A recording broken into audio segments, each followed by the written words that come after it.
My dream PC build in the video part 2.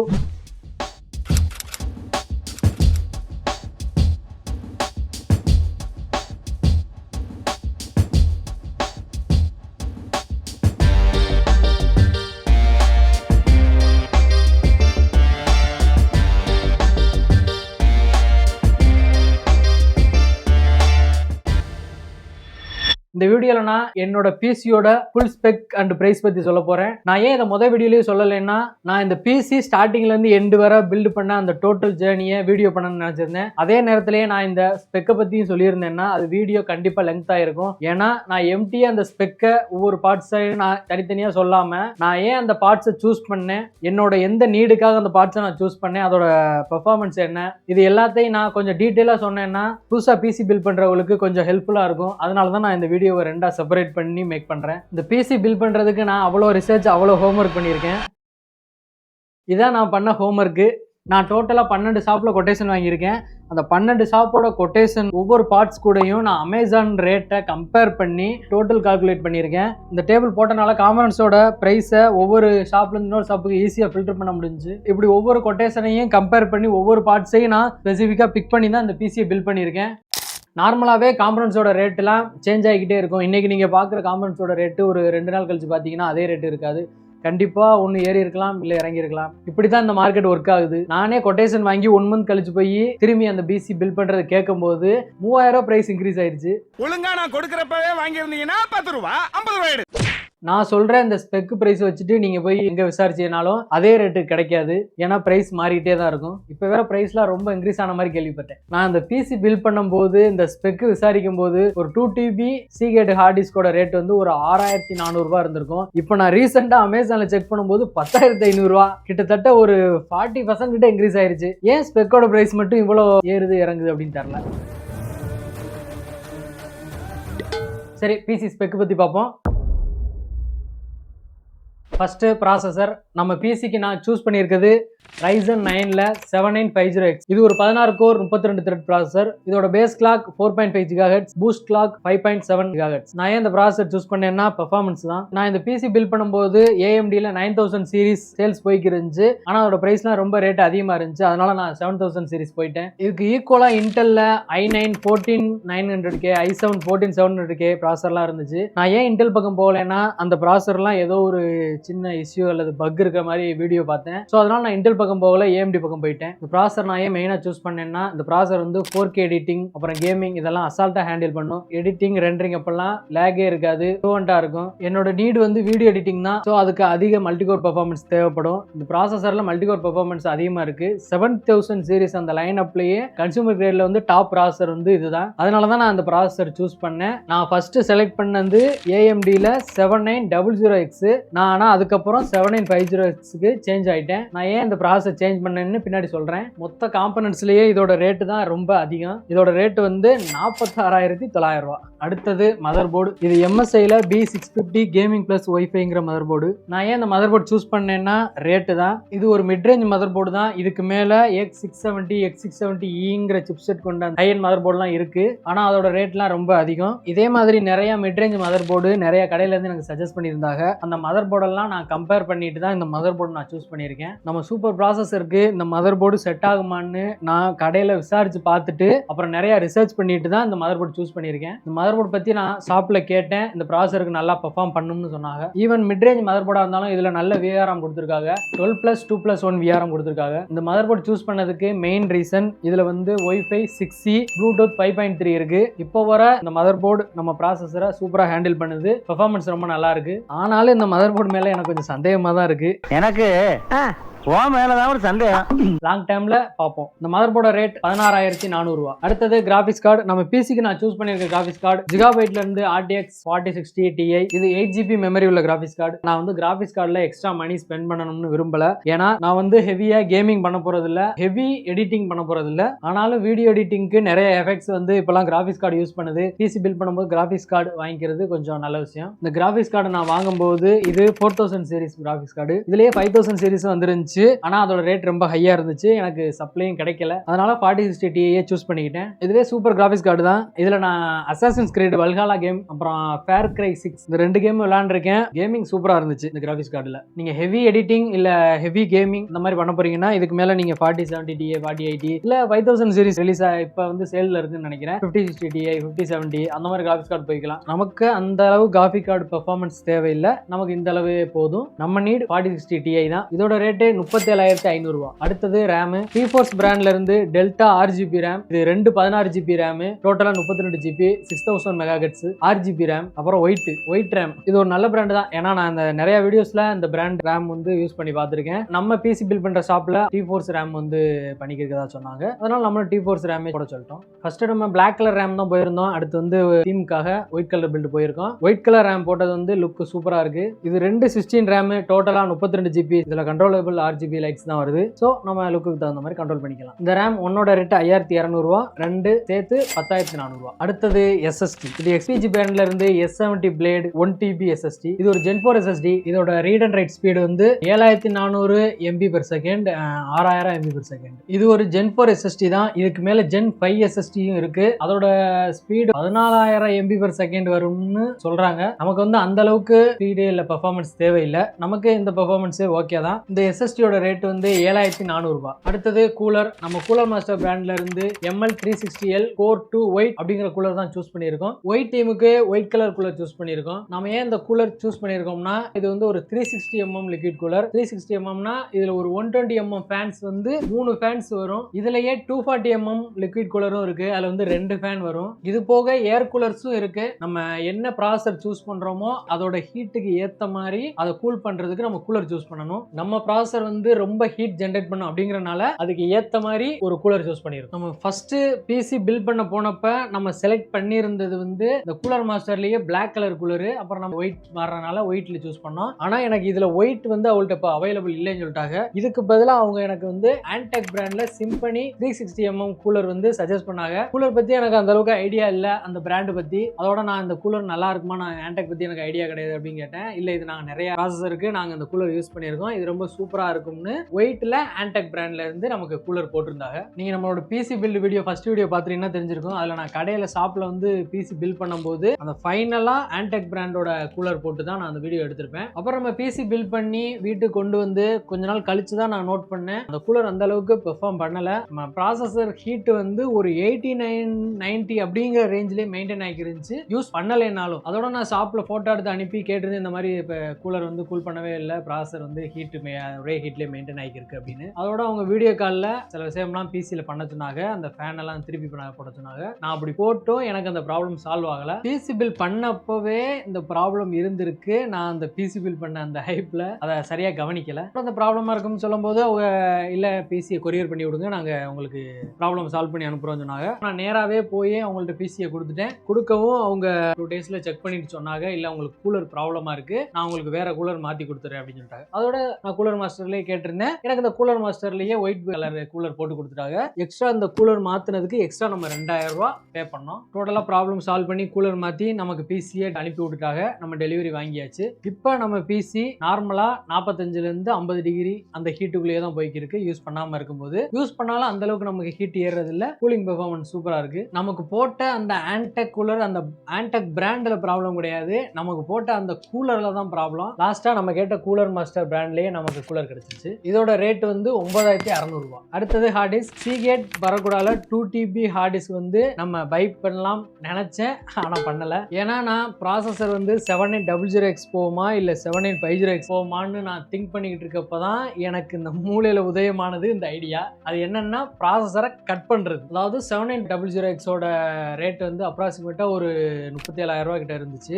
7950X ஓட rate ஒரு 44,000 இருந்து 45,000 கிட்ட இருந்துச்சு. ஸோ ப்ராசஸர் ரெண்டுக்கும் டிஃபரெண்ட் வந்து ஒரு 8000 இருந்துச்சு. நம்ம ஹார்ட் டிஸ்கோட ரேட் வந்து ஒரு 6500 இருந்து 7000 ரூபாய் கிட்ட இருந்துச்சு. ஸோ ஹார்ட் டிஸ்கை கட் பண்ணிட்டு அந்த மணி எடுத்து அப்படியே ப்ராசஸர்ல போட்டு 7800X வாங்காம 7950X வாங்கிட்டேன்.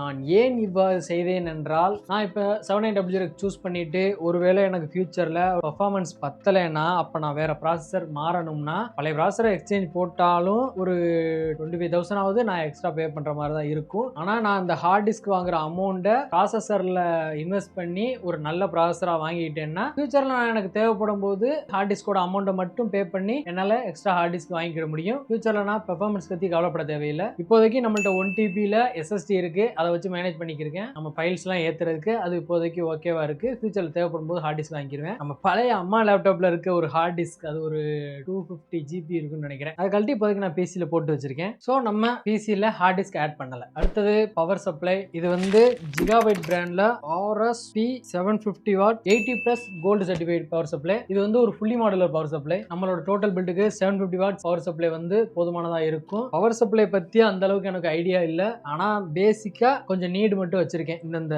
திங்ஸ்லாம் எனக்கு பவர் சப்ளைல இருக்கணும் அப்படின்னு. ஃபர்ஸ்ட் பவர் சப்ளை வந்து 80+ கோல்டு சர்டிஃபைடா இருக்கணும். ஏன்னா கோல்டு சர்டிஃபைடு பவர் சப்ளையோட இன்டர்னல் பார்ட்ஸ்லாம் கொஞ்சம் பெட்டரா இருக்கும். 80+ அப்படிங்கறனால எலக்ட்ரிசிட்டி வேஸ்டேஜ் ரொம்ப இருக்காது. நார்மல் ஒர்க்ஸ்க்கு அவ்வளோவா ரொம்ப ஹீட் ஆகாது. ரொம்ப ஹீட் ஆகாது அப்படிங்கறனால பவர் சப்ளைல இருக்க ஃபேன் ரொம்ப வேகமா சுத்த தேவையில்லை. அதனால நமக்கு ஃபேன் நாய்ஸ் கம்மியா இருக்கும். அதனால 80+ கோல்டு சர்டிஃபைடா இருந்தா நல்லா இருக்கும் அப்படின்னு நினைச்சேன். அடுத்தது ஃபுல்லி மாடுலரா இருக்கணும். ஃபுல்லி மாடுலர் அப்படின்னா அந்த பவர் சப்ளைல வர்ற கேபிள்ஸ் எல்லாமே டிட்டாச் பண்ணிக்கிறலாம், அட்டாச் பண்ணிக்கிறலாம், அந்த மாதிரி இருக்கும். இப்போ நம்ம பிசி பில்ட் பண்ணும்போது நமக்கு யூஸ் பண்ற எல்லா காம்பனன்ட்ஸுக்கும் பவர் கொடுக்கறதுக்கு தேவையான கேபிள்ஸ் மட்டும் பவர் சப்ளைல போட்டு யூஸ் பண்ணிட்டு தேவையில்லாத கேபிள்ஸை கலட்டி வச்சிடலாம். இதனால நமக்கு வந்து கேபிள் மேனேஜ்மெண்ட் கொஞ்சம் நல்லா இருக்கும், ஒரு பெட்டர் ஏர் ஃப்ளோ இருக்கும். ஆனா ஃபுல்லி மாடுலர் இல்லாத பவர் சப்ளைல எல்லா கேபிள்ஸுமே பவர் சப்ளையோட அட்டாச்சா இருக்கும். நீங்க வேணும்னாலும் வேணாம்னாலும் அதை கலட்ட முடியாது.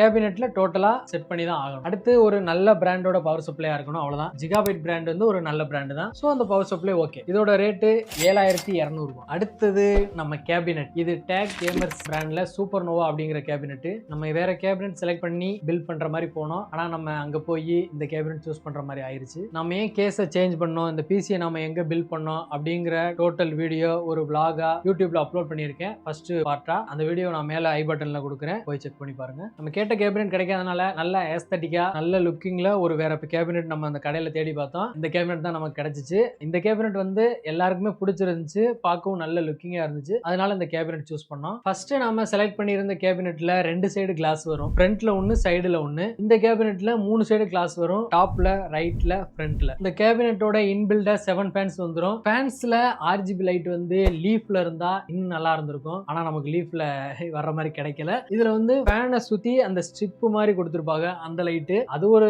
லுக்கு, இது ஒரு தனி லுக்கு. இந்த லுக்கு சூப்பரா இருக்கு. டோட்டலா இது ஒரு சூப்பர் கேபினெட், நல்ல ஏர் ஃப்ளோ இருக்கு. இந்த கேபினெட்டோட ரேட் வந்து 9500 ரூபாய். இது வரைக்கும் நம்ம ஸ்பெண்ட் பண்ண அமௌண்ட், அதாவது இந்த டோட்டல் கேஸ்க்குள்ள இருக்க காம்பனன்ட்ஸ், இந்த டோட்டல் கேஸோட சேர்த்து இதோட மொத்த அமௌண்ட் வந்து 1,44,900 ரூபாய். இது கூட சேர்த்து மானிட்டர் வந்து நம்ம வியூசோனிக் பிராண்ட்ல VX2758A 2K Pro 227 inch monitor வாங்கியிருக்கோம். இந்த மானிட்டர் நம்ம ஏன் சூஸ் பண்ணோம்னா, மானிட்டர் பொறுத்தளவு நான் வந்து இந்தந்த ஸ்பெக் இருக்கணும் அப்படின்னு ஒரு லிஸ்ட் வச்சிருந்தேன். அந்த லிஸ்ட் எல்லாம் ஃபுல்ஃபில் பண்ணனால இந்த மானிட்டர் நான் சூஸ் பண்ணேன். அது என்ன லிஸ்ட்னா, ஃபர்ஸ்ட் நான் மானிட்டர் வாங்குறேன்னா அது வந்து 2K ரெசல்யூஷன்ல இருக்கணும். ரெண்டாவது அதோட பேனல் வந்து IPS பேனலா இருக்கணும். அடுத்து மூணாவது வந்து ஒரு நல்ல ரிஃப்ரெஷ் ரேட் இருக்கணும், அதாவது 144 ஹெர்ட்ஸுக்கு மேல இல்ல 144 ஹெர்ட்ஸாவது இருக்கணும். அடுத்தது அதோட ஸ்கிரீன் சைஸ் 27 இன்ச்சாவது இருக்கணும். இதுதான் என்னோட நீடு. ஏன் 2K ரெசல்யூஷன்னா அது எடிட்டிங், கேமிங், மீடியா கன்சம்ஷன் எல்லாத்துக்குமே நல்லா இருக்கும். ஏன் IPS பேனல் சூஸ் பண்றோம்னா, IPS பேனல் கலர் கரெக்ஷனுக்கு நல்லா இருக்கும், வீடியோ கலர் அக்யூரசி சூப்பரா இருக்கும். அதனால நம்ம IPS பேனல் சூஸ் பண்றோம். அடுத்தது